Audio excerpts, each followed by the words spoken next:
used now, so we don't use talking heads at all. So that's off the agenda now. So I think that's about everything. If there's anything else, Mel Cryer's here to answer the question because he's the more of a technical bloke than I am. Okay, thank you. What about this? Okay. Yeah, I knew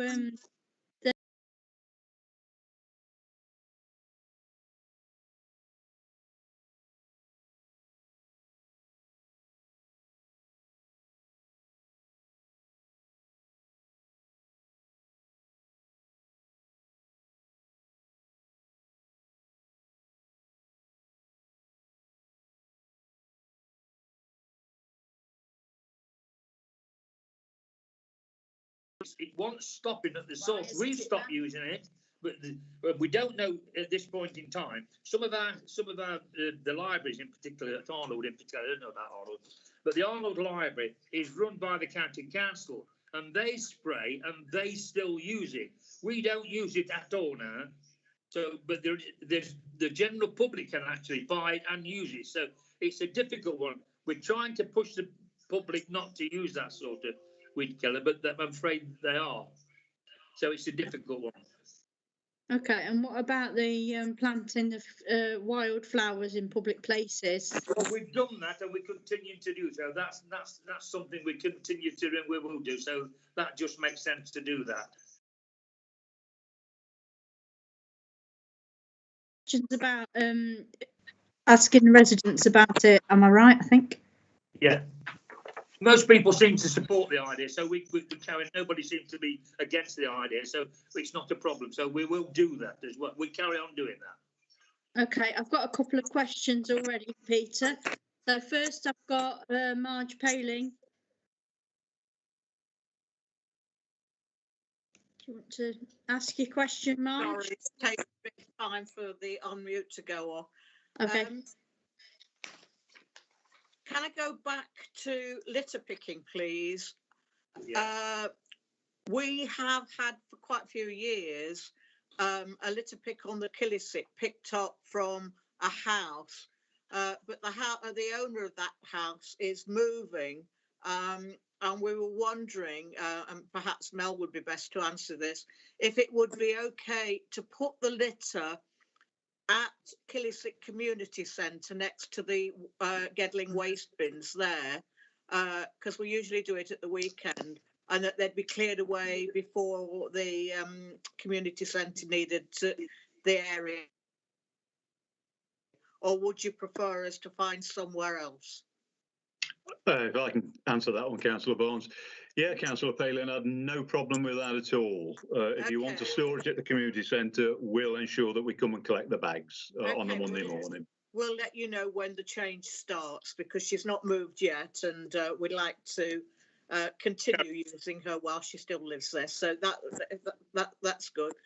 The other thing about waste, I thought I read somewhere in papers that we were going to reintroduce the big bins that where the company had gone bust, especially in Sainsbury's, because we're still having lots of people deposit their trash of various sorts, finding that, and because they find that there's nowhere for them to recycle it. Is that still on the cards? Are we going to be doing it, or is nothing going to be happening because of the company going bust? Thank you. In essence, what happened there is, obviously we had a historic legacy of old recycling sites. Yeah. And they were getting poorly used, and indeed, as you've mentioned, one of the companies went bust, so those skips weren't getting emptied at all. And eventually what was happening is they were ending up as fly tipping sites. People were just taking rubbish there and dumping it. Sainsbury's, interestingly enough, had a similar problem. There was photographs circulated recently about excessive fly tipping at the Sainsbury's recycling site as well. To my knowledge, there is discussion going on, particularly with relation to Tetra Paks and the possibility of reintroducing the recycling of them. It is something I've got to take up with Mike Hill moving forward. I don't know what Councillor Clark's appetite is for reintroducing these centres again. It may be that we do limited ones, perhaps one in the north of the borough, one in the south of the borough. work to keep them as tidy as we possibly can. But at least then we're giving people the opportunity to come and recycle those materials that you can't recycle anywhere. Peter mentioned that I was going to show a pack to you this evening, and I'll just show you this one here, for instance. This is a great punnet from Asda, and you'll all see at the top there it says 100% recycled, and obviously most residents will take this and put it into their recycling bin. I'm afraid the moment they do that, they've contaminated the bin, because we don't recycle those materials in Nottinghamshire. And this is some of the difficulty we have. You've got Asda in Arnold selling these packages as being 100% recyclable, and we can't recycle them. There isn't a facility in Nottinghamshire currently that's able to do that. And it is about educating people, but also signposting them to the right areas to recycle those materials. We haven't got it all right. I think closing the recycling sites down at the time was correct, but I think we need to revisit that now and possibly look at a north and south site where we can encourage people to come to in order to carry out recycling those items that we're not currently able to take through the main waste stream. That sounds really great. Okay, can I go on to the next question? Martin Smith is next. Yes, Peter and to Mel, just initially a comment about the litter picking. Ravenshead, like lots of other areas, have got a litter picking team who do a great job. But just also like to just comment that we do get great support from the staff at Gedling in terms of as soon as we notify them where we want litter being collected from, or the bags collected from, you know, it doesn't take very long before they are picked up. That's good. And for the first time, we started using, I don't know if all members are aware of this, we started using blue bags, which have been supplied by Gedling. And I think the idea of that, if I'm correct, is that they're distinguishable from waste that's just been dumped by the side of the road. So the council knows.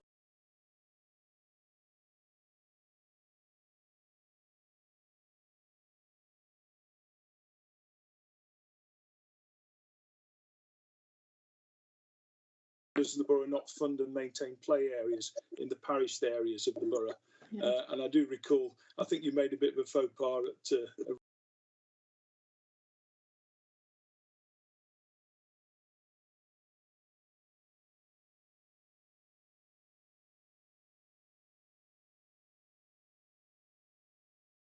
at its own 3 play parks. Parish Council, Limby does, Papawick does, and there is some support, to be fair, within Newstead. But I wonder if you'd just like to address that question. It wasn't me that asked it, actually. No, it was just one of those things that the parish do. We do know the parish do a lot of good work in the borough for that sort of play area. So it was just a slip of the tongue, I suppose. Really, yeah. Probably been a bit economical with the truth. Somebody might say. But obviously, it's costing parishes money to maintain parks that are paid for in other parts of the borough. You know, Ravenshead Parish Council pays £50,000 a year business rates, for instance, and still has to pay for its bins to be emptied. Certainly, what the parishes would like, I'm not sure we would ever get it, is some kind of capital contribution towards the upkeep of those parks, which are not cheap to maintain. And you know that because... I will take that back to Mel and we discuss it and we take it to cabinet and see what the position would be. But I can't make that decision, as you can understand. But I will take it back to cabinet and to Mel. We'll look at it and we'll come back on that. Okay, thank you. Thank you, Peter. Now I've got Sandra next. Thank you very much. I want to go to this Gleis, whatever it is, 8 herbicides, right? Because a lady at the hairdresser told me early in the morning she saw somebody spraying and she said, is it Gedling Borough Council? And I said, I don't think so, right? And she doesn't know what they were spraying, but I think it might be the county council then. And are they using this spray? We're not using it, but our county council using it. That's what I'd like to know. Well, I don't. I think Mel might have some answers on that. I certainly wouldn't have known a lot about it. Yeah, I can respond to that, Councillor Barnes. Indeed, the county council are still using glyphosate on the pavements in the borough. We banned them. We don't use them in any of our parks and open spaces. But the county council do apply glyphosate twice a year, once around this time of year and then once more towards the end of July, August time. So they are still using glyphosate on the pavements and roads. Why are they allowed to if we're not then? We I know remain, it's the fees and we don't want to do it, but why are they allowed to then? My understanding is that we've banned the use of glyphosate on Gedling Borough Council land, Gedling Borough Council owned land, whereas the land that they apply the glyphosate on is county council land. It's actually the highways. And as Highways Authority, they are responsible for and own that land. Yeah. Okay. That seems a bit ridiculous. I guess it would have to be a county council decision if they won't use it anymore. That's up to them to, decide whether at some point we can put some pressure on them. That would be, I guess, that would be a thing we could do. I think that's what we should do. Yeah. So can I go to Mike Hope now, please? Thank you. There's two things. One, I want to come back on the funding of play areas and parish areas. The very first time I got on this council, we had something called the parish support grant, and this was paid to parishes because it was recognised that the community living in parishes were paying twice. They were paying their council tax to Gedling Borough, which it used on its land, on its parks, and maintained them for the benefit of the people in what amounted to the rural, the urban area. But then they were also paying council tax to the parish council, which was then used to maintain the parks in their areas. And so, in effect, they were paying for parks twice: once to the borough for the parks that weren't in our area, and once to the parish for the parks that were.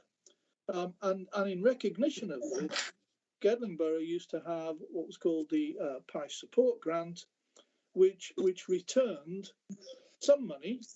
It was a reasonable chunk to the parishes. This was reduced over a period of 3 or 4 years. I think it went down by 25% a year for 4 years, and it disappeared and became zero. The point is that is still the case. All the people who live in parished areas are actually paying twice, and it's clearly unfair. Even when it was removed, the proposer of the motion recognised that it was unfair, but the argument was, well, things are tight, we can't afford it. I do think something ought to be done about this. What? I'm not sure, but it just seems to be an iniquity which shouldn't continue. Maybe people living in parish areas should pay less council tax to Gedling in light of the council tax they pay to the parish. Second thing is, though, we were talking about recycling, and I understand the argument, but I was looking at the figures, and it appears that the amount of waste going for recycling has gone up by slightly less than 1% above our current target, 2% above last year's quarter, the last quarter, quarter one. But you then look at the residual waste, and the target is 140 kilograms, and in quarter two it was 162 kilograms. Well, if more waste is going for recycling, why is it that the residual waste is also increasing massively? Are we having an enormous amount more waste in the borough? We are at the moment. Have we got a reason for that? I think at the moment, Mike, because a lot of people not at work, they're working from home. People's doing more decorating and more decorating, doing the garden, doing the paper. There's more activity taking place at home than there was when people at work. And I think that's been a big increase. You've only got to go in the supermarket and see how many people are buying paint and emulsion and wallpaper and things like that. So I think that's probably one of the reasons. But I understand where you're coming from. Perhaps Mel would give you some more information on that. Money's tight. And as you know, money is tight. So, sorry. Yeah, Mel. sorry, Councillor Vance. I would concur with that. During lockdown, we've seen a large increase in residual waste. There's another situation that's occurring as well, in that China has tightened up incredibly on its recyclers. So it will not accept contaminated shiploads now, and indeed is turning ships away from port in China. And in the same way, that then puts Veolia under pressure to turn contaminated refuse freighters away from the recycling centre if the bin load, the refuse freighter load, is contaminated. What then happens to that turned down load is it goes to the incinerator in Nottingham and it is incinerated. Now, the positive thing is it's used to provide heating for houses in the Meadows area. So it does go to some good use. But obviously the negative is it shows a great increase in residual waste, and also the fact that we're not then recycling enough. Yeah, so given that's the situation, you talked about people not knowing what can go in what bin, and you know, I mean, a couple of meetings ago at this committee, we learned that you shouldn't put a pizza box in recycling, even though it's made of cardboard, because it's covered in grease from the pizza, and this makes it unacceptable. What positive steps are we doing to actually educate people so that they know this? I put that one out on Facebook, and you'd be amazed at how many people didn't know. I mean, I didn't know before this committee, but I mean, you know, it's essential that there needs to be a program of community information, and I'm not sure a leaflet through the door. But we put it is the best way. We put as much information as we possibly can in the contact, and that goes to every household in the borough.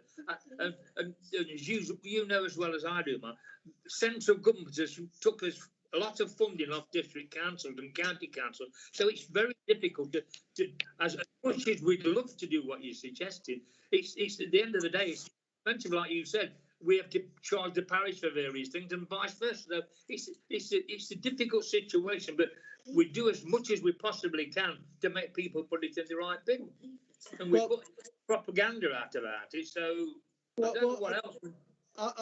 I would accept that if I was continually seeing this information out. Now I am on Facebook, and I am occasionally on Twitter, but I'm not a great user, but I am there.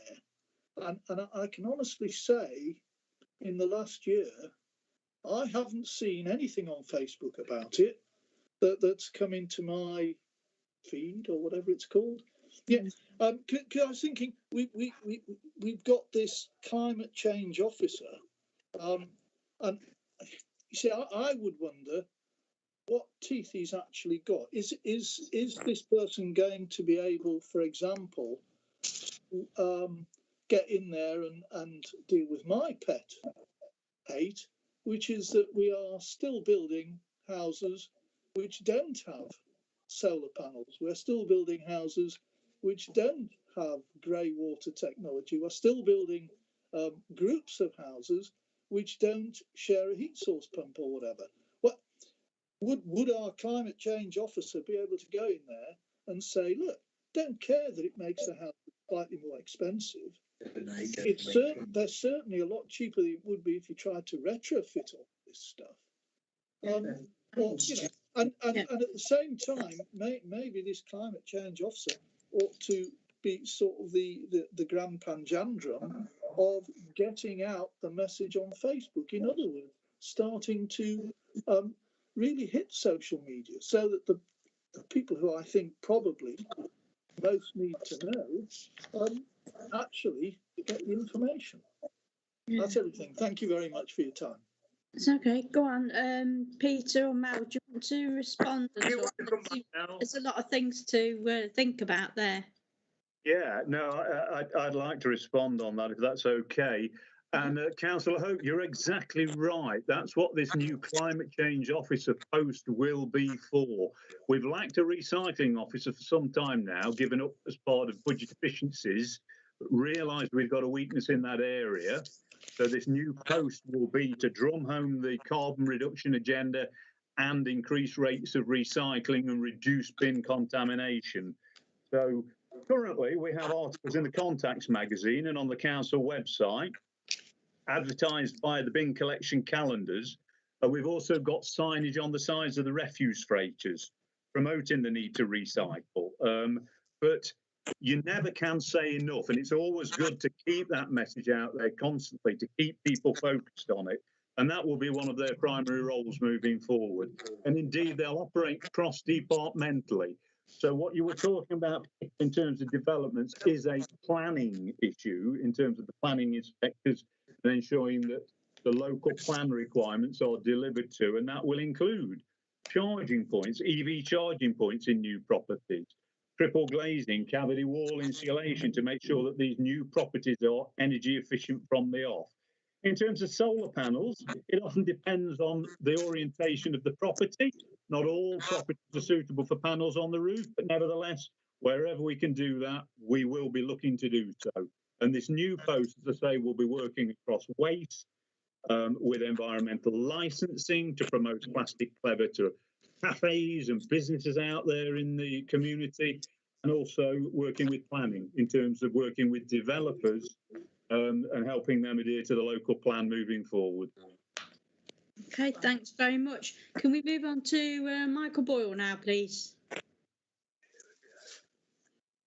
Thanks very much, Chair. Just a couple of very small points. I mean, I sort of concur with some of Mike Hope's questions and appreciate the answers given. I think it will be good to make progress on there. Just before I go on to my question, my only comment would be is that maybe we should look at the way that the arrangements works with Viola, because it seems to sometimes sort of, we can't do this because it's someone else's responsibility, but we don't have influence in that someone else, and it's not really a very satisfactory place to put on it. And I don't know how you get around it, but nevertheless, I think, you know, we have discussed this before, and we're going to have to come back to it again. So just make that point on that. My two questions really were on the glyphosate thing, and it follows on from Councillor Sandra Barnes's question. I think she described it as ridiculous that we can ban the glyphosate use on our property, but the county council is going around and spraying on the streets, and seemingly there isn't anything to do. Well, I would like to propose that we write directly to the county council, pointing out what our policy is on glyphosate and saying that we would like them to stop it. If they won't stop everywhere, at least get them to stop in Gedling, because we've got a policy on it. And I think we should write to that in that vein to the county council. Okay, is that within our remit, Helen, to do something like that? Well, we've got a number of county councils on the district council. I'm sure Jim and John will take that on board and take it back to county hall, because Jim's on the right committee. So, and we'll mention that it's something we've got to talk to the county council about. Thank you. Okay. So I'll move on to we're going to Jim next. Yeah, just on that very last one, we actually did try to ban it on the county council, but we actually lost the vote. So as a lot of these things, it's political at whatever level. And some of the stuff we've been talking about as well really is the government. We ought to be actually having guidelines on exactly what plastics can be recycled, so every council is working in the same, because obviously we're not around the country. To be fair, we're working very well in Nottinghamshire as far as recycling with the districts and working together better than most. But just a couple of things. I'm just going to make a couple of points, but Mel's actually covered most of what I was going to say as well. just one of the influences as well on the recycling and the waste is it still roughly around 200 houses a year are being built? I mean, it's going to increase, and the education is required. So perhaps we, at the new officer, can look at leaving an environmental pack or something in new houses. There's also the issue that we used to do, and I'm hoping the environmental officer will take it up. By the sounds of it, he will. Veolia actually give the data back that this lorry has been rejected, and we know where that lorry's picked it up from. It could have picked it up from my estate or estate in Arnold. And there tends to be trends, and those areas that are particularly bad at getting stuff sent back just need to be targeted every now and then to try and improve it. And the local councillors could be involved in that. Doesn't matter what colour they are, wherever it is. Perhaps the local council could actually get involved in that as well to improve the recycling rate and to improve the rejection rate. That's right. Yeah. So that was it. Just more of a comment than a question. I think you're dead right there, Jim. We've got to educate people to recycle, and we've got to educate local authorities to make sure that the public know what they can do and do it. Yeah. Okay. Marge's got a hand up again. I know you've already asked a question, but come on, Marge. Let's have your question. You're on mute. I know. It always takes such a long time to click off. I want to go back to the providing the public with the information about our recycling. I know we try very hard through contacts, etc. And I know that there is the annual putting the message out with the bin, but contacts is still not getting to quite a large area, which includes NG3 houses. And I regularly get comments. Well, you know, we don't know anything about Gedling Borough Council because of that. So I wonder if we are putting out something about recycling, if it could go with the bin rather than relying on contacts, unless I understand Lance is on the call, so maybe he could make a comment about the delivery of contacts for us. Yeah, so Lance, do you want to say something? Hello, everyone. Well, I can speak to Rob McCleary, he's the communications manager, just to feedback that point you've made, Councillor Palin. You said it was NG3 area. Especially NG3 seems to be an area that has the problem. Yes. Yeah. I do apologise for my phone in the background. That's fine. I never get it. So I can I'll speak to Rob McCleary just to make him aware of that issue around the NG3 area, and obviously there's a contacts magazine that's due to go out soon. So I'll raise that with him so we can try and pick up and look at that issue for you. If there's any members of the committee who know some of their constituency not receiving the information, they can pass it on to members, and we can check the officers and make sure that they get the information. Okay. I've got Paul Feeney next. I'm sorry, can I sorry. To Councillor Buzz? I do that, but it's a growing list of people who keep telling me that they need a copy of contact.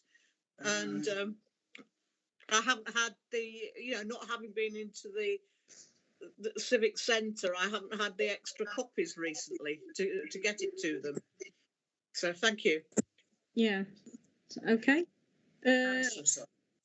Paul Feeney next, please. Right, thank you. I'll just reference the bins. When we brought the green bin in quite a few years ago, we anticipated there would be a lot of contaminated, and we worked with the county council.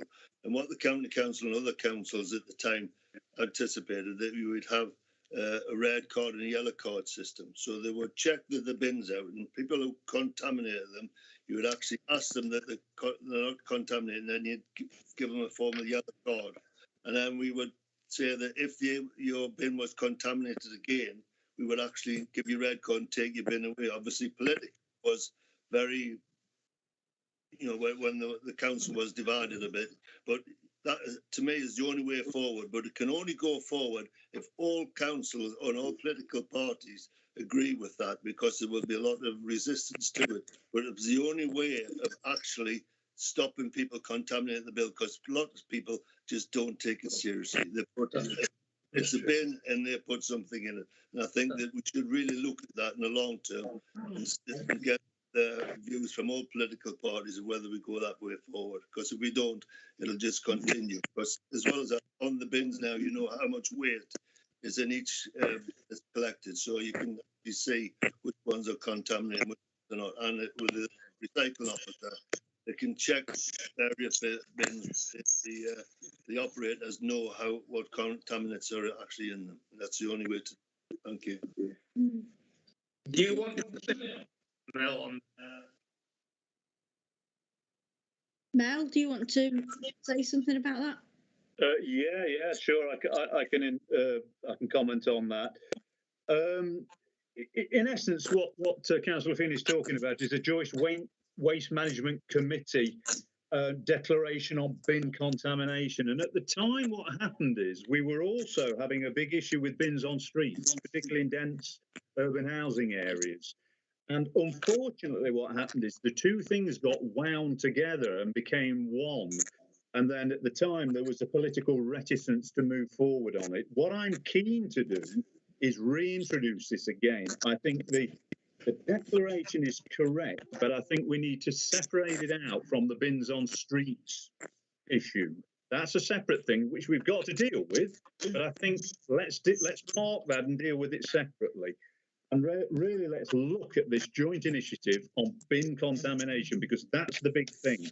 If we can get that under control, get our recycling levels up, get the contamination levels down, and we'll start to show better results. And we'll start to show better results across North. There's no doubt about that. So I am keen, and I'm going to be having discussions with Mike shortly on possibly taking this this declaration back to Cabinet, see if we can get it approved this time round. That's what I'm keen to do moving forward. And I think that will resolve some of the issues that Councillor Finn has discussed. Okay, thank you. Andrew Howard, please. Thank you. Just two issues on the questions. My understanding, I mean, I may be wrong, but the FCC Communities Foundation, is that funded by the landfill tax? Because presumably, as landfill sites are reduced and more wasted, incinerated, then the actual landfill tax that funds the FCC Communities Foundation, that's going to disappear, isn't it? So that's the first question. The second question is, and I think I've probably laboured this point at a previous council meeting about the wildflower planting. Councillor Barnes sort of mentioned very briefly in his reply, but I do really want to have a little bit more information on how this is going to work if and when open spaces in residential areas are given over to wildflower planting, because I can see this is going to become a contentious issue in our wards when people suddenly realise that the grass ain't going to be cut on the land where they live. So just maybe a little bit more information on that for the future, maybe. Thank you. Okay, would you like to answer? Yeah, I'm happy to answer that. So in terms of the FCC Community Fund grant, you're quite right. It is through recycling. But the fortunate thing for us is it's also linked to the Veolia plant in Mansfield and the Veolia incinerator in Nottingham City. So though Dorset has closed down and we're no longer receiving any benefit from that, we are still receiving the benefit and are still eligible for the grant monies from the other two sites. And indeed, Nottinghamshire are signed into an agreement with Veolia at the Mansfield site until 2032. So it's likely that we're going to be benefiting from these funds for quite a while to come yet. So that's some good news there.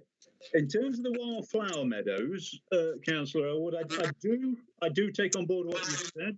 When we introduced the open grassland habitats, we did get a little pushback in certain areas from Digby Park in particular, and also from Carlton Hill Banks, the residences around there. So what we would look to do is obviously scarify the land, sow a wildflower seed mix, but we would still continue to main it by mowing dog walking strips through it, and also dog walking strips, a mowing strip, if you like, along the side of every path, so that the grass isn't brushing against people's legs. You know, if it's just showered, they're not getting their clothing wet through by brushing alongside the grass. And that we've got to win hearts and minds. We've got to make people realise that we are killing our bees, we are killing our insects, and the biodiversity in this country is plummeting.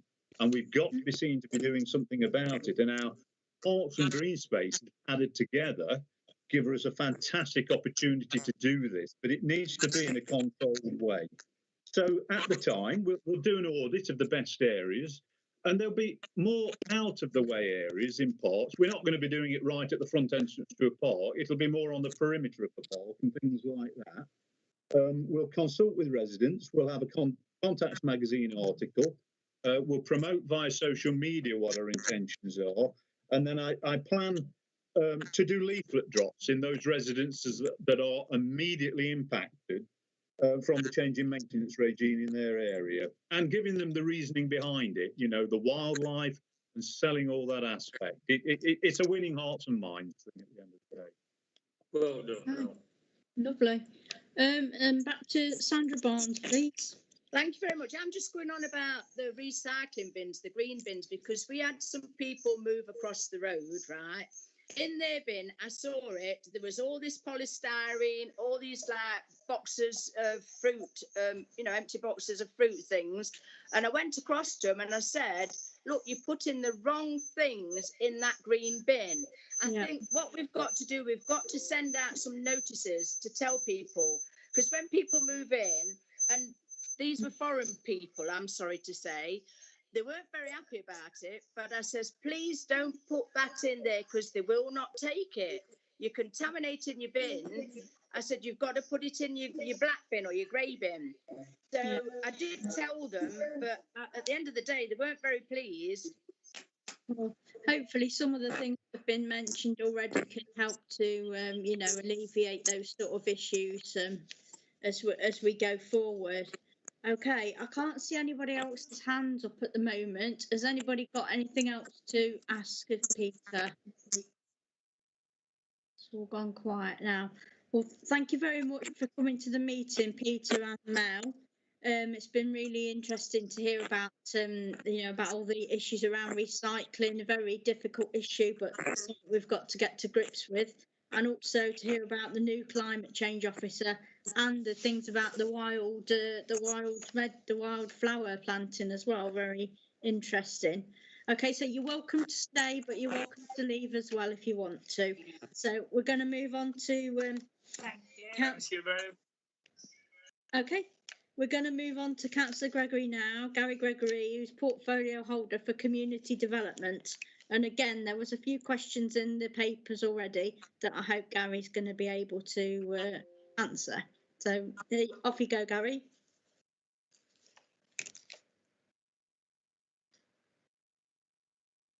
Is he? Oh, he's here. There we go. There you are. I'm here, Mother. I'd like to thank the leisure centre and community activities, because it's been a different year. There is words to explain what sort of year it's been, but we're not going to go into that one. As a council has been covered by national restrictions, some people in Gedling have forgotten that we're not making the rules on COVID. We're following the rules, and there's no bending, no altering. They are the rules, and there's enough information been put out of what the roadmap is. So we're finding it very hard and very difficult at the moment to get people to stop making their own interpretations of what the original rules are. And that's what we work to. And also, I'd like to thank Sandra Barnes, who's the mayor, for getting stuck into the Christmas events that we put on virtual. It was a learning curve for us all, but it came across very well, and residents appreciated it that Sandra took the time, which was in a very dangerous position to be in, and follow the COVID restrictions and join in again with the community, and that went down very well. So I'd like to thank Sandra for that one. We've been not unable, but it's been very hard to plan and carry out large scale events. It's just got beyond belief of what one day you can do it, one day you can't do it, what you can do if you're having big events. So there's a lot of that that's still up in the air. We're still working on it. We've not been working on things. Lance has tried to keep up with his second job as well, but he's tried to keep up with doing things so that we're trying to be ready.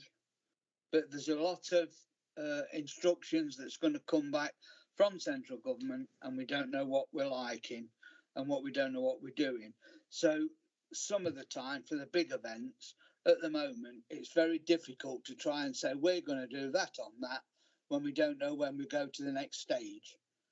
So I think a lot of it has got to be from just waiting to see what we can put on, what we can do safely, and how we can put some stuff on. Do you want me to go to? Yes, please, Gary. Yeah. Where are we first? Yeah, we've done that one, haven't we? Yeah. Where are there any plans to deliver a programme of community event and youth activity in parks, leisure centres and community centres during the summer holiday? Well, we can't organise anything until May the 17th, because a lot of that is linked in with that. But we have got in the background, Lance can come in when he's ready, on doing some of the virtual things that we did at Easter, which was a success, and some of the things that we're having to work with the community groups because they don't feel safe to come back. They're not quite sure of who's running what and how they've got to assemble their own groups to be safe, and the rules and regulations. So there's a lot of work to do. It's not just a case of saying, oh, on May the 17th we'll go back to normal, because we don't. And with some of the other ones, we've done a lot with the virtual on children's projects and activities during the summer holidays. And we've got more plans in the pipeline to do some virtual stuff and also some one-to-one groups with help from the schools for the school-aged children. So that will take part in the 6 weeks holiday. But the rest of it is up to what we can do after and when. Mm-hmm. Do you want me to go through it all and then answer questions, or do you want to have questions on that part? Yes, please. Just carry on. So there's just one more question about what efforts been made to include all groups in participation in activities. This is around sort of, equality, diversity, inclusion. Yeah, well, that's back to what we normally do. Yeah. There's a lot of instructions and engaging at the moment. Well, Lance can tell you better. We are actually engaging with the groups. So we're trying to move forward with that type, especially with the leisure centres as well. Some of those are opening up. So we are in contact with the groups. Lance is working with the departments to get hold of that step with the older people, the younger people, and the whole of the community again to re-engage. So you're kind of preparing for when we can get back to some sort of malady. Sat doing nothing. Yeah, no, I know. It's been a very tough time. So Jim's got a question. Jim Creamer. You're on mute, Jim. Pardon me, forgotten. There we are. Hi, Jim. Yeah, it's a question and a comment. Thanks, Gary. Particularly on question number 2. I support and help a youth club, and we usually have in August during the bank holiday, the summer break, we usually have a do in our area. Obviously, it didn't happen last year. As it takes months to do it, it's not likely to happen this year together as well. So I sympathise with that. But on the other ones, are you actually, when you're getting hold of community group, are you getting hold of the smaller groups, the independent group, like the sports groups, and are you getting hold of all the groups? Because we'll all have the same problem. I don't even know if all our volunteers are going to come back because of COVID and age. And people stop volunteering, they're not necessarily after a 2-year break going to come back again. So I'm just wondering just how much effort you're literally putting into making sure we contact all the various groups, so the children's groups, play groups, all the way through to adult groups. So that was it. I'll let Lance answer that one because he'll have more of what we're doing. So if you want to answer that one, Lance. Yep.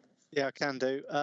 It's certainly, I think Councillor Cream was just firstly right around the difficulty in trying to plan and organise events because it does take many weeks and months often to do that. So although the roadmap deadlines kind of open up in the summer, it's actually quite difficult still to put those plans in place. And that's some of the stuff that we're trying to grapple with. In terms of groups and trying to make sure we're engaging with the right people in terms of design and involving activities, the work we've been doing to date, whilst there's been restrictions, it has been largely with the Seniors Council. That obviously we help to facilitate, and that involves representatives from the local older persons group. So they have been meeting virtually, and we have been having conversations and discussions with them around, as things get back to normal, what kinds of activities, events perhaps we could organise, and very much it's around well-being, mental health, physical activity as well. There's a keenness there. So we're trying to use that information to think about how we can kind of work with those particular groups, maybe in partnership, to think about the activities for the older community, and really think about the local venues that we could do that, and how we can maybe build a bit of confidence in the community, particularly for our older population, to start to re-engage really as the restrictions lift. The other network we've been working with is the Youth Council as well. So obviously that's young people representatives from our local schools, and they've been also meeting virtually. And again, we've had a similar conversation with the Youth Council around activities, around young people, thinking about particularly teenagers, what we can do as the restrictions lift. And again, it's been a similar message around well-being. Thinking about physical activities, but also mental health issues and conversations around that. Trying to build resilience with those with particularly young people after the difficulties they've been through. The other thing that we've done during the time of restrictions is we've worked with quite a few of the grassroots community groups, trying to help them access funding. There's a pot of funding from Sport England which is around health inequalities. So we've had about 20 groups manage to access some of that funding. We've supported about £40,000 in total. And really the purpose of that funding is to help those groups as we kind of come out of the restrictions, to think about ways in which they can engage in activities as well. So there's a range of groups. Cornwater in Ravenshead is an example.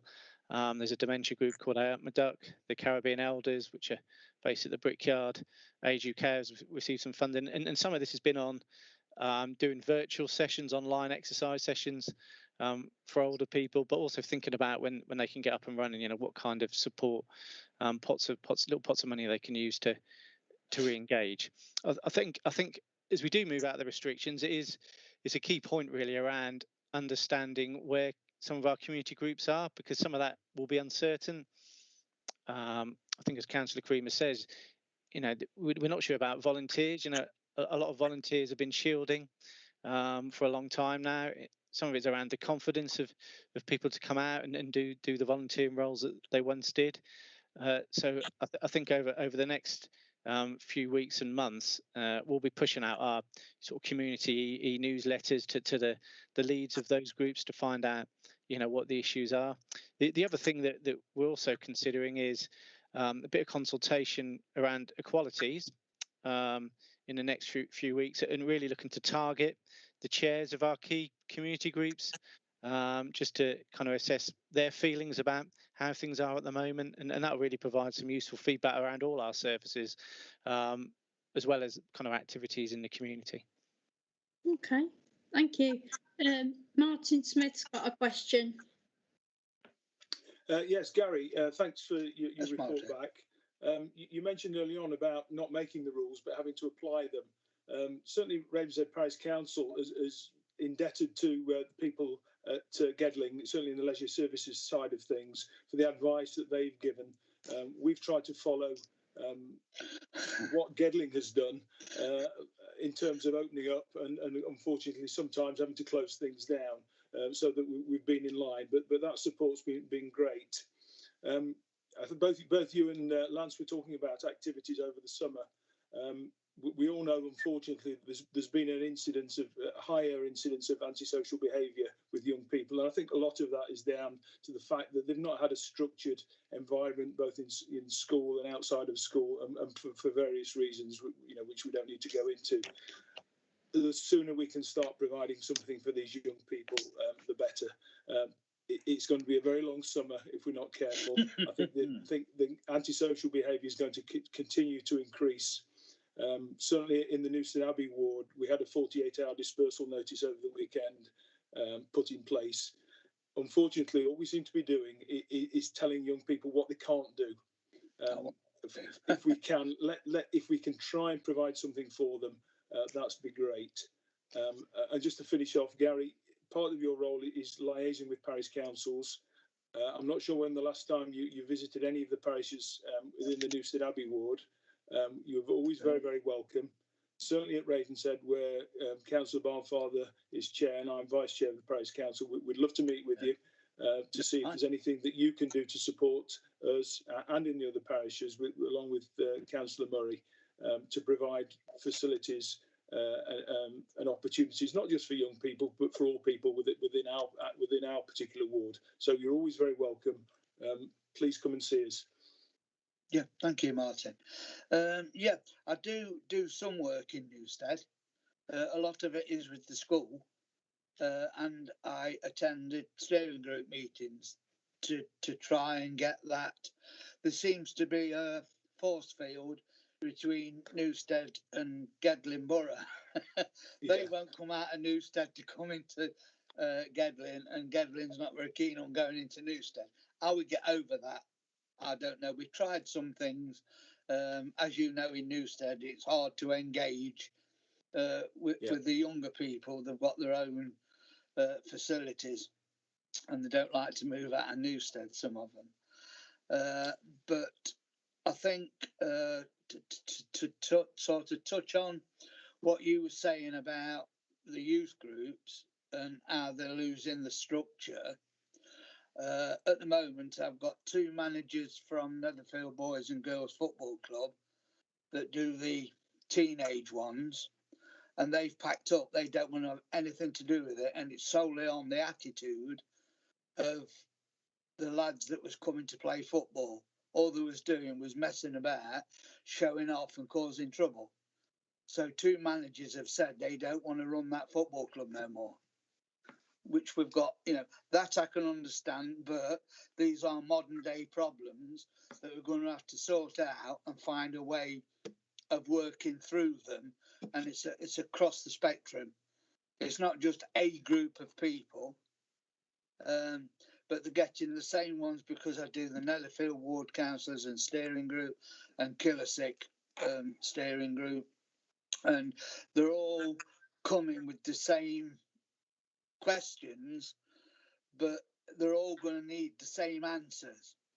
But then individual groups and individual age groups, some's easier to talk to, some's going to be harder to.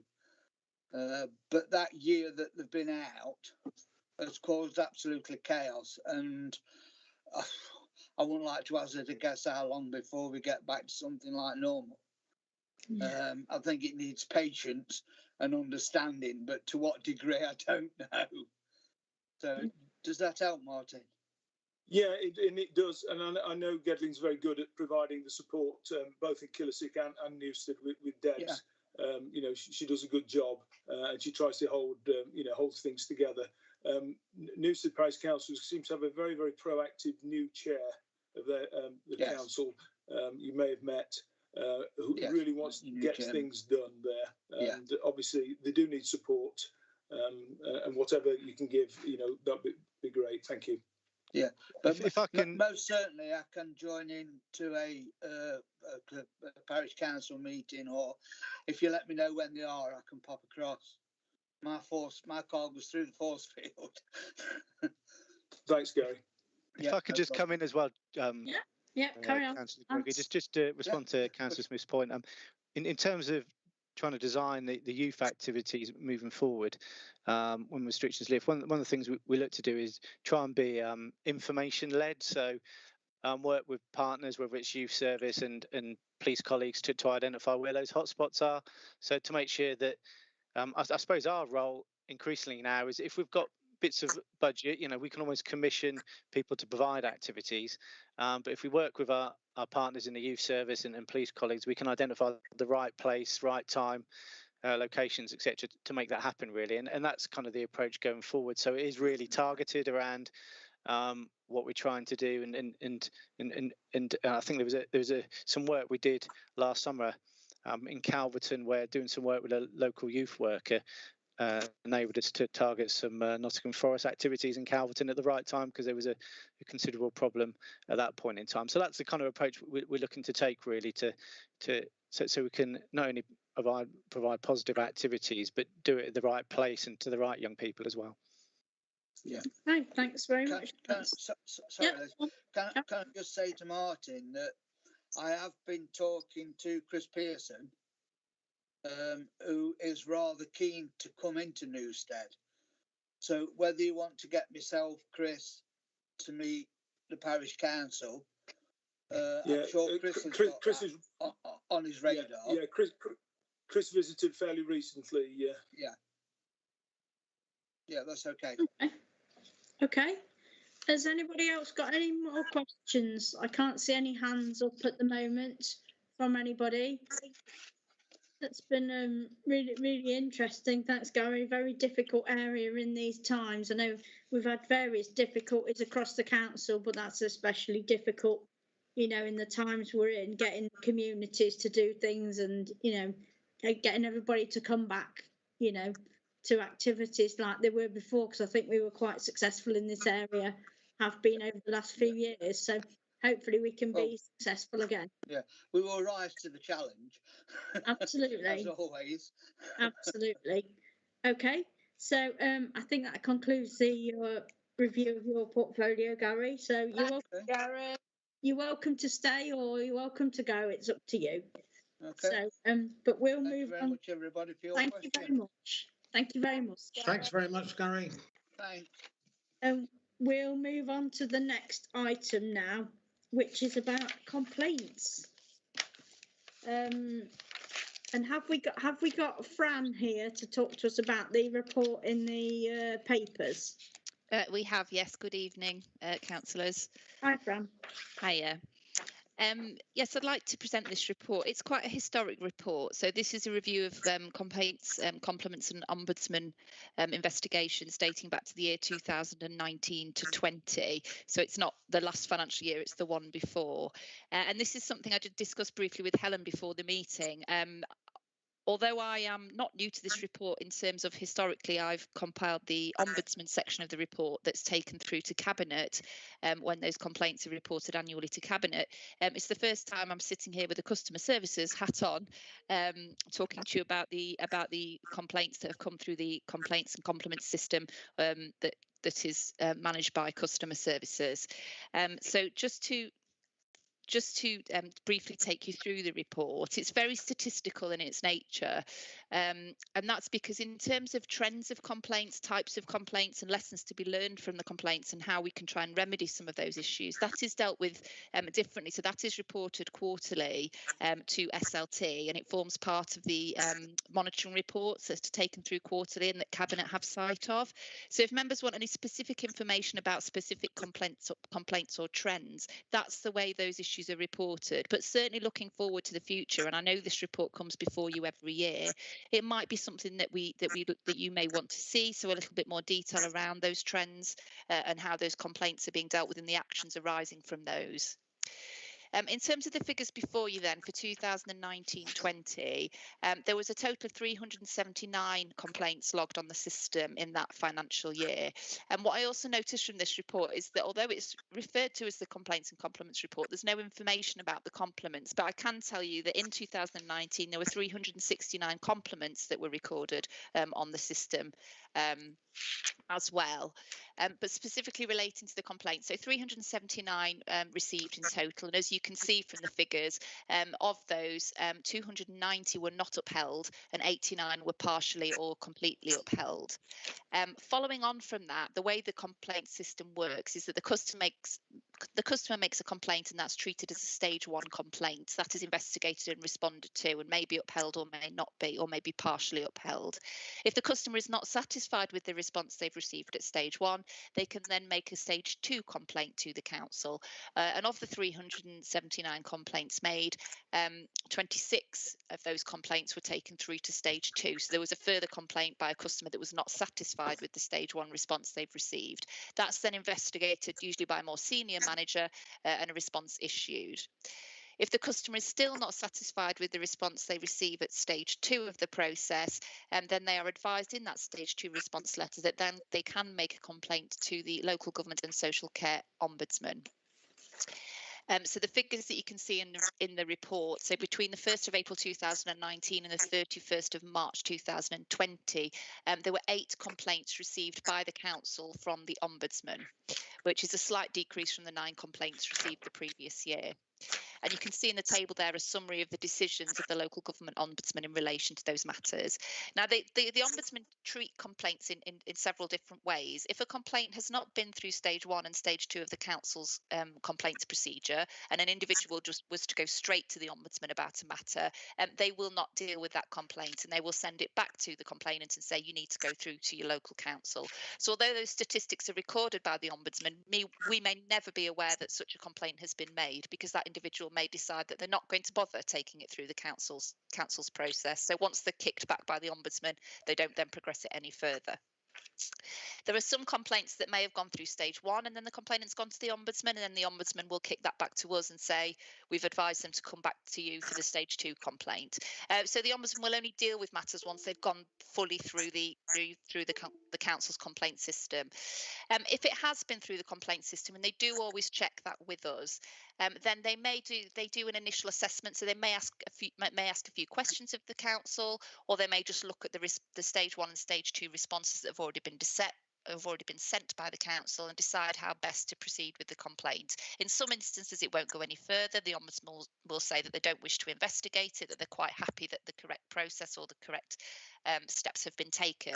In other cases, they will do a full investigation into that complaint.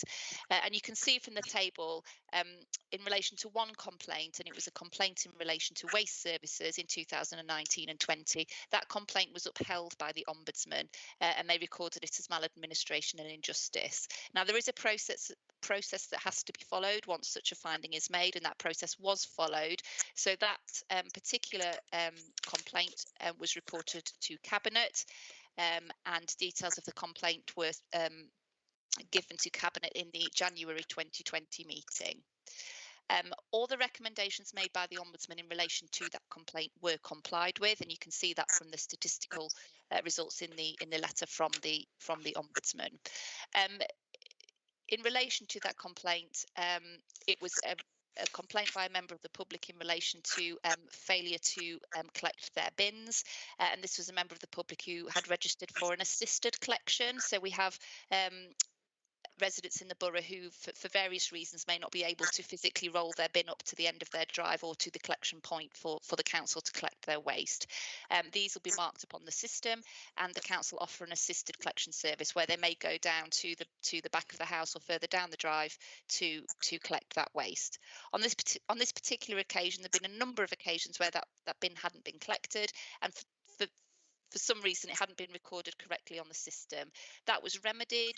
The address was monitored to ensure that collections were made. Crews were reminded of the importance of ensuring that when they can't make a collection, the reason for that collection is recorded, because there might well be occasions where perhaps there's a road closure or bad weather conditions or other reasons which mean that collection can't be undertaken. On all occasions, crews go back and do collect the bin once that complaint is reported. So the recommendations from the Ombudsman in relation to that complaint were that the garden waste fee that had been paid by this particular customer was reimbursed for that period, and that the address was monitored to ensure collection continued, which it did, and that again waste crews were reminded to ensure that they do provide that assisted collection service and record when that can't be done.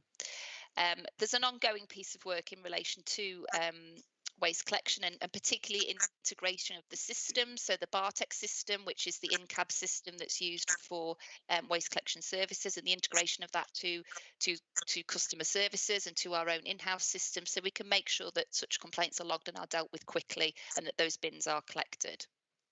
So that was the detail in relation to that particular matter. As I say, generally speaking, this is largely a statistical report just to give you an idea of the volume of the complaints that we've had in that period. If members do find it useful, perhaps going forward, there may be some other information that we could include in that report if you feel that would be helpful to you. I don't know if there's any particular questions you would like to ask me. As I say, it's very difficult given that I'm the system owner for the complaint system, and certainly complaints that relate to customer services I would be involved in. In terms of the detail of all the complaints and the numbers of complaints that are on there, I can go away and find the answers for you if there's particular things you are interested in. But yeah, I shall open it to the floor if you have any questions for me. Yeah, I've got Mike Hope with his hand up. Oh, I'm sorry, I put it up and I didn't want to stop the flow, but essentially, page 13, we haven't dealt with item 4. Oh, sorry. And my view is yes, we do. I think maybe we're going to cover that later. So we had a little reshuffle, and we'll talk about that in the work programme. Sorry, no, it wasn't in the paper. Sorry, we'll talk about that in the work programme a little further on. Is that okay? Apologies, I should have explained that at the time. Sorry. Anyway, other than that, no, I'm quite happy. We'll talk about that in a little while. Sandra Barnes. Well, it's just that Michael Boyle hasn't got the papers, have you, Michael? I haven't, but I'm reading the agenda and the papers online now. So you're okay. Okay. Right now, yeah. Okay. Okay. Jim Creamer. Yeah, it's just a general question. I can answer it, but particularly on the waste one, is there not to get the right word? Is there a trend of this particular kind of fault happening, or is it just that one individual? And basically, has it been dealt with so it won't affect anybody else? So was there a trend at the time, or is it just one individual? One individual. I know only one. Hi. Yeah, at the time, it was one individual who'd made the complaint. There are a number of waste complaints, and often if there's a missed bin, there's a complaint lodged, and then the crew go out and collect it, and it's a very sort of only gets to stage 1, if you know what I mean, because it's just a very sort of service failure issue and it's corrected immediately. This particular customer, it had happened on a number of occasions. I think it was just to do with the location and the place where the bin was being put and where it needed to be dragged to, and it had been missed on a few occasions. There are I mean, Mel's on, I don't know if Mel's still in the meeting and perhaps can assist me with numbers in terms of the number of residents that have assisted collection. It was quite a high number from recollection. I think it was over 2,000 customers had assisted collection, and again I think that is something that Mel's team are probably going to be looking at in terms of how we monitor that going forward, and if that is something that you know, how we monitor that policy and how we determine when that service is absolutely necessary. Yeah, thank you. Indeed, I will be monitoring that moving forward. Off the top of my head, I couldn't tell you how many assisted pull-outs there are, but I am aware. I was briefed off by Esther today. There was an issue with that one.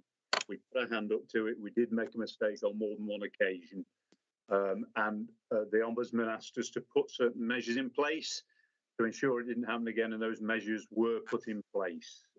So I'm not aware of any other incidents that have occurred recently. Yeah, thanks for that, because on my estate we do get missed bins down there, but they are actually because of bad parking. So I do know that there are times when they literally can't get to it because some idiots parked a huge van right where the needs to go. So yeah, it's just the assisted ones. Just make sure there was no trend. That was all. Yeah. Okay. I think Fran. No, you're absolutely right. There's. Oh, sorry, I lost you for a moment there, Councillor Clooney. Carry on, Fran. Sorry. Sorry, I lost my train of thought then when my internet wobbled. So, yeah, no, it was just to say that's another key element of this, is to make sure that if there are missed bins and there's a reason for those missed bins, that those missed bins, you know, that reasoning is recorded, because it is often the case that there's genuine reasons why that bin cannot be physically got to. It might be parking, or it might be weather, or it might be that there's a road closure and things like that. And again, that was just to make sure that that is properly recorded. And I know, having spoken to Esther myself earlier, that is something that is pushed down to crews regularly, that please make sure you make that accurate recording, because sometimes it is completely out of their hands as to why that's happened. Okay, thank you. Simon Murray, you've got a question. Thanks, Roger. Yes. Francesca, page 33 and 35 of the bundle, we've got the letter from the Ombudsman.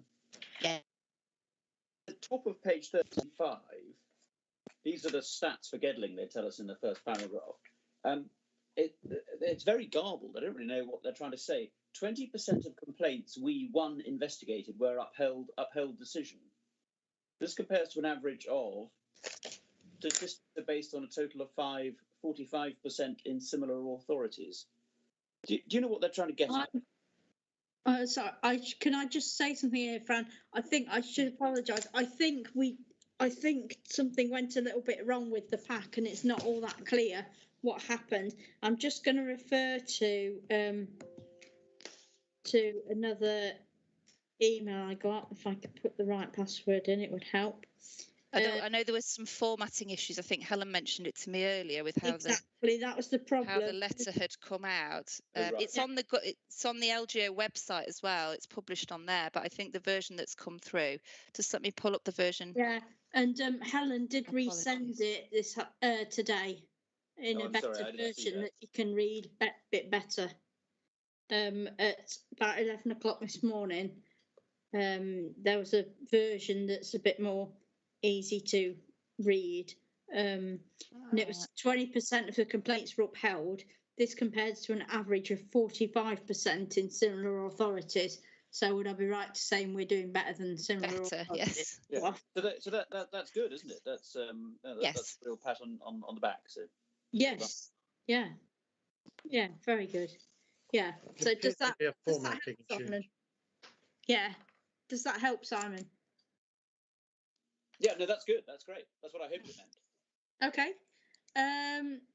Does anybody else have any questions? I can't see any more hands at the moment, but it all looks, pretty. It was quite self-explanatory and very, very, very useful.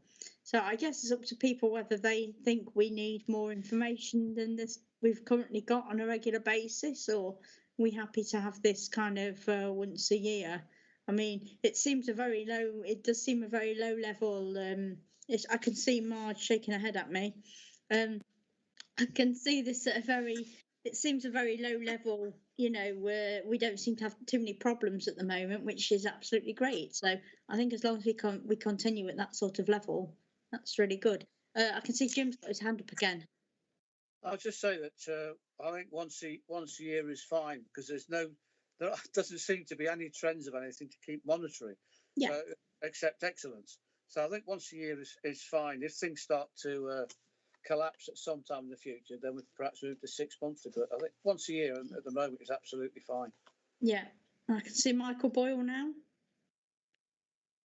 I think you're on mute, Councillor Boyle. Sorry, I seem to have pressed a button in the wrong order, so apologies for that. No, I agree with Councillor Creamer on that one, but what I would quite like Fran to do, if she can do it, is to provide just a listing of where there is compliments, because I think it'd be quite useful to see those in the annual report in more detail, if that's okay.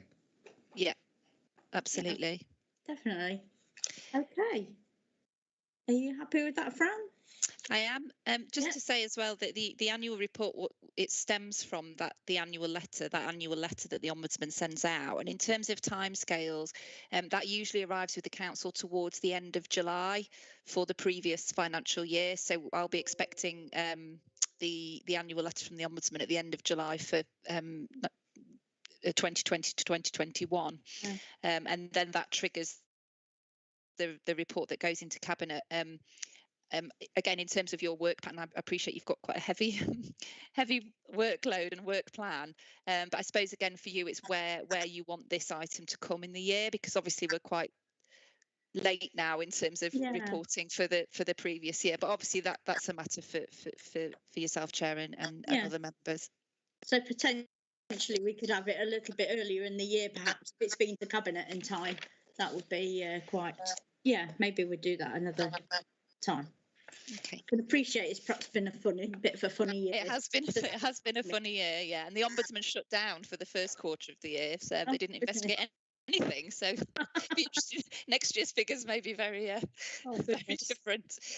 Okay. So now I think we're going to move on to the next item on the agenda. Fran, again, you're welcome to stay. You're welcome to go, whatever you'd like to do. But thank you very much for your input this evening. So now we're going to move on to the risk report. This is about the corporate risk register monitoring, that we get the results of the corporate risk register every quarter. So this is for quarter 3, which ended in December. Now we've not actually got anyone talking to this report, no officers talking to this report this evening. But I think if there's any, if anyone's got any particular issues, we can raise them and get any questions answered. So has anybody got any particular issues? I've just dropped my pen on the floor. But has anybody got any particular issues that they want to ask a question about on the risk register? Anybody? There's silence across the room, no hands being raised. Okay, so I think in light of that, we'll move on to the next item on the agenda, which is the Scrutiny work programme, I believe. So we're going to move on to that, and we're going to talk about where we're up to with things like that. So we've got updates from 2 working groups. We've got the flooding working group. You'll have seen in your papers that the flooding working group has got quite a long way on, and now has a draft report and recommendations for this group to review and see if you want, if you're happy for this to go to Cabinet. So on the back of this, I'd just like to say I think it's been a good thorough review. I've been part of the group. It's been a good thorough review, and it covers we covered all the areas in Gedling that experienced flooding. We kind of made it so that it applied to all different areas, and we had a lot of reviewing of what Gedling Borough Council do and what Notts County Council do in terms of when there's flooding incidents, how they prepare for flooding incidents. And I think it's certainly been I've found it very interesting, and I've learned a lot about water courses and flooding, and it's been very interesting. So hopefully we can take these good recommendations to the Cabinet and hopefully improve things a little bit in terms of preparation for flooding in particular areas. So has anybody got anything to say about the flooding papers? As nobody's got anything to say, I've got their hands up. So I've obviously done a great job on the report. Oh, Jim's got his hand up. Here we go. Come on, Jim. No, it's literally just a suggestion that perhaps this report, after it's gone to cabinet, should go to the new environmental officer as a useful tool. Yes, I'm sure they'll be interested. The climate change officer, is that who you mean? Yeah, the new climate change officer. Yeah, very good idea. Martin Smith. Yes, on page 56, Chair, you've got a list of the working group members there. Of course, the group was chaired by Councillor Adams. I think his name's been omitted. Oh, has it? Oh, crikey. No, it's that. No, he is in the list. On 3.1. Page 63. Oh, sorry. Page 56. I know, it's certainly in the report. Yeah, apologies, Martin. And I meant to say that a minute ago as well. I was part of the group, but it's chaired by Michael Adams. Yeah. Yeah. Oh, hang on. Sandra Barnes.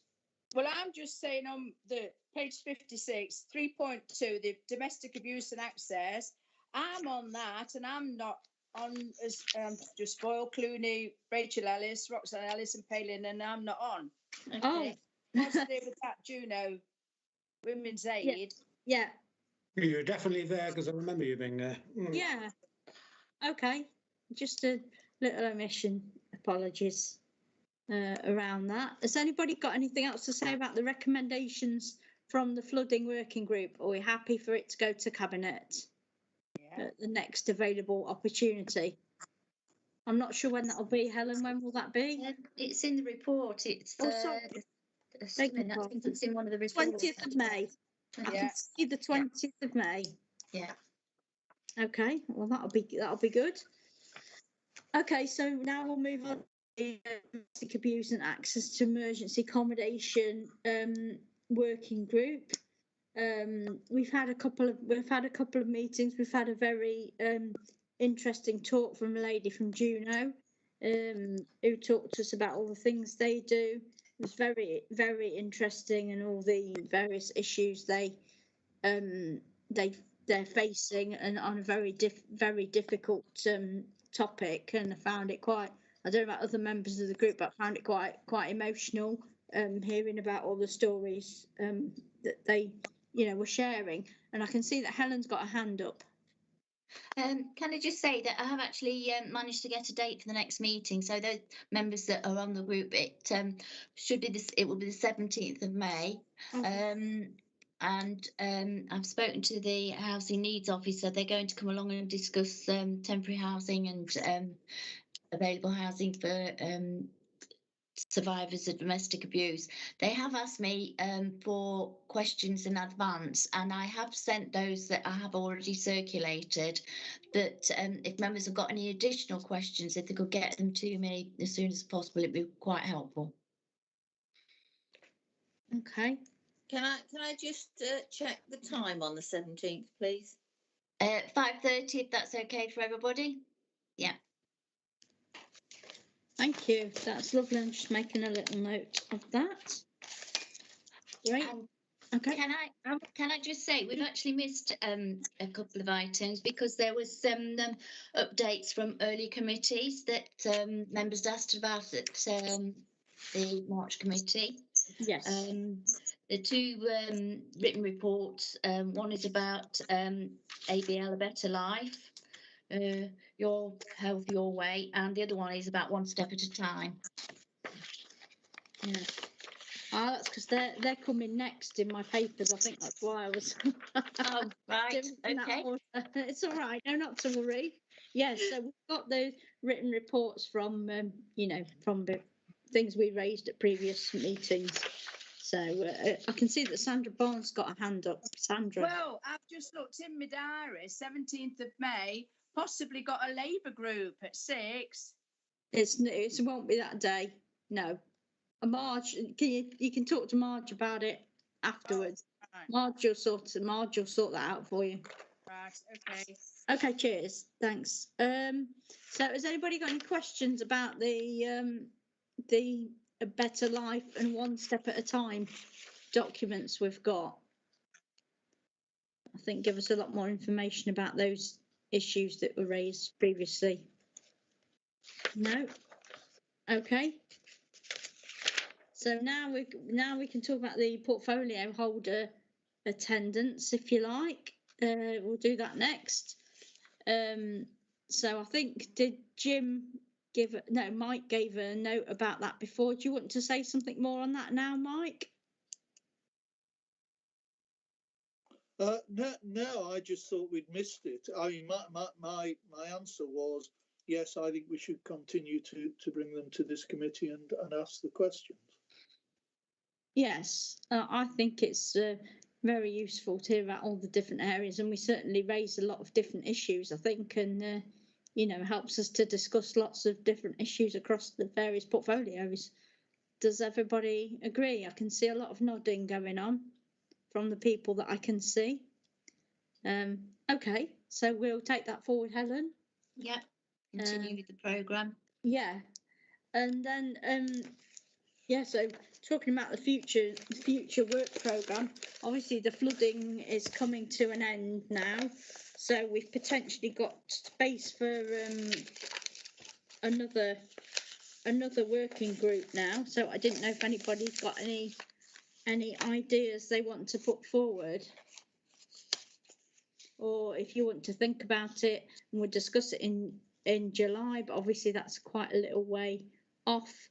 But it's possibly we need to formulate some ideas ahead of July meeting. I mean, I think there was Paul Feeney. You're on mute, Paul. Right, sorry. Just as we're discussing waste and waste issues today, I think we should look into the long-term effects of how we can cut down contamination in waste. Yeah, I think something around that's very interesting. Yeah. Helen? The only thing I would say about doing that is it's not long since we did one on waste. I think perhaps we should revisit that before we launch into a new working group on it. So I think the thing to do would be perhaps look at it, look at the recommendations that we made from that report. I'll dig it out, it was a couple of years ago, and see if they've been carried out. Because that did mention about contamination. We did do quite a bit of work into contamination at that time. Okay. So I think it's a really good suggestion, but I think initially it needs to be looked at. The earlier report needs to be looked at, which is something that could be done in the work programming at the July meeting before you actually launch into a new review into it. Yeah, I think that would be very useful if we get the the previous recommendations and then have a look at that and see if we can do something different around waste the next time if necessary. If applicable. Mike, yeah, sorry. I'm looking at the work programme appendix 5. And we've got current reviews, and one of them is planning policy. Am I on that? We're not actually doing a review on planning policy at the moment. It was something that was looked at earlier. Oh, right. It just says current reviews, but it does say 2020-21. I've sort of lost my way then. Yeah, that was a planning policy consultation that took place. It was a piece of work that was concluded in November. All right. We did it, Mike. Right? We did it. You and I were both part of the consultation group and made comments. Did I? Oh, yeah. Was it the white paper thing? Yes. Oh, right, that's different then. Well, in which case, well, yeah, maybe because we looked at the white paper, we ought to wait and see what comes. I don't want to say anything else. So I'll be quiet now. Sorry. Not at all, Mike. Has anybody else got anything to say? So I think the way forward is at the next committee meeting to look at the work programme, and I'll include the report that came from the from the waste review that we did earlier. Yeah.